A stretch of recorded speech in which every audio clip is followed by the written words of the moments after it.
ابتدا میں خدا نے آسمان اور زمین کو پیدا کیا۔ اس نے روشنی اور تاریکی، آسمان اور سمندر، زمین اور پودے، سورج، چاند اور ستارے، مچھلیاں، پرندے اور جانور بنائے، اور خدا نے دیکھا کہ جو کچھ بھی وہ بناتا ہے وہ اچھا ہے۔ میری ٹائم مشین ابھی ایک بالکل نئی دنیا میں آ گئی ہے۔ سب کچھ تازہ اور مکمل ہے، نہ آلودگی، نہ لڑائی، نہ اداسی۔ یہ خدا کی تخلیق ہے جیسا کہ وہ چاہتا تھا۔ پھر خداوند خدا نے زمین کی خاک سے ایک انسان کو بنایا اور اپنی نتنوں میں زندگی کی سانس پھونکی۔ وہ آدمی ایک زندہ وجود بن گیا۔ اس کا نام آدم تھا۔ خدا نے آدم کو صرف بول کر وجود میں نہیں لایا، اس نے اسے بنایا اور اس میں سانس لیا۔ آدم خاص ہے، خدا کو جانے اور اس کی عکاسی کرنے کے لیے بنایا گیا ہے۔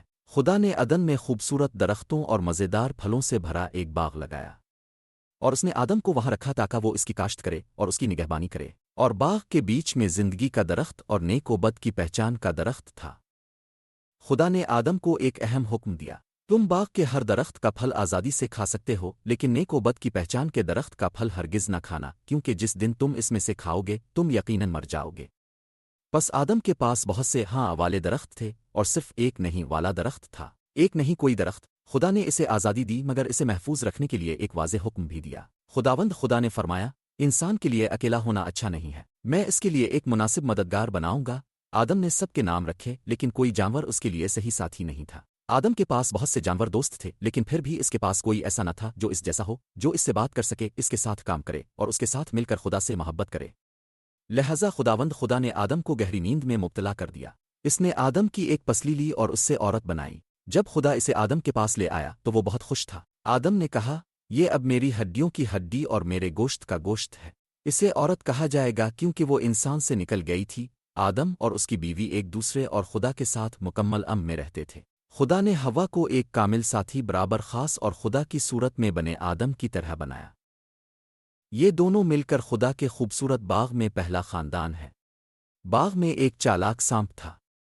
ایک دن سانپ عورت کے پاس آیا اور سوالات پوچھنے لگا۔ سانپ نے پوچھا، کیا خدا نے واقعی کہا ہے کہ باغ کے کسی درخت سے نہیں کھانا چاہیے؟ ہوا نے کہا، ہم باغ کے درختوں سے پھل کھا سکتے ہیں، لیکن خدا نے کہا کہ باغ کے بیچ میں درخت کا پھل نہ کھاؤ ورنہ تم مر جاؤ گے۔ سانپ نے کہا، تم یقینی طور پر نہیں مرو گے۔ خدا جانتا ہے کہ جب تم اس سے کھاؤ گے تو تمہاری آنکھیں کھل جائیں گی اور تم خدا کی طرح بنو گے، نیکی اور برائی کو جانتے ہوئے۔ سانپ خدا کے الفاظ کو مرو رہا ہے اور خدا کو ظالم اور خود غرض بنا رہا ہے۔ وہ ہوا کو الفاظ رہا تھا کہ وہ خدا پر بھروسہ کرنا چھوڑ دے اور اس کے بجائے اپنی خواہشات پر بھروسہ کرے۔ If you want it a bit more عورت نے دیکھا کہ پھل آنکھوں کو خوبصورت لگ رہا تھا۔ اس نے کچھ لیا اور کھا لیا۔ اس نے اپنے شوہر کو بھی کچھ دیا جو اس کے ساتھ تھا، اور اس نے بھی کھا لیا۔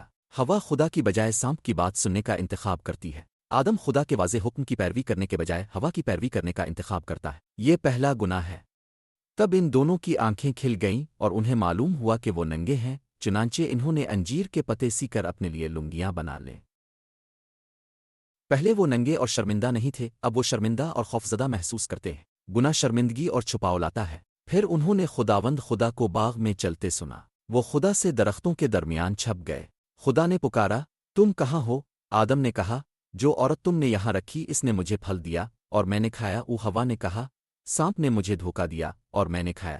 سچ بولنے کے بجائے وہ ایک دوسرے اور سانپ کو الزام دیتے ہیں۔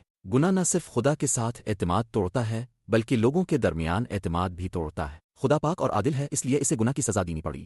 اس نے پہلے سانپ سے بات کی، پھر عورت سے اور پھر آدم سے۔ خدا نے سانپ کو بتایا کہ ایک دن عورت کی خاص اولادہ اس کا سر کچل دے گی۔ یہ ایک پوشیدہ وعدہ تھا کہ ایک دن ایک نجات دہندہ آئے گا۔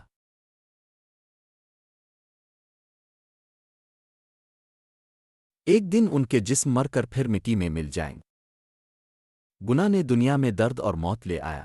کامل باغ کی زندگی ٹوٹ چکی تھی، لیکن خدا نے کسی ایسے شخص سے وعدہ کیا جو ایک دن سانپ اور گناہ کو شکست دے گا۔ اور خداوند خدا نے آدم اور اس کی بیوی کے لیے کھال کے لباس بنائے اور انہیں پہنائے۔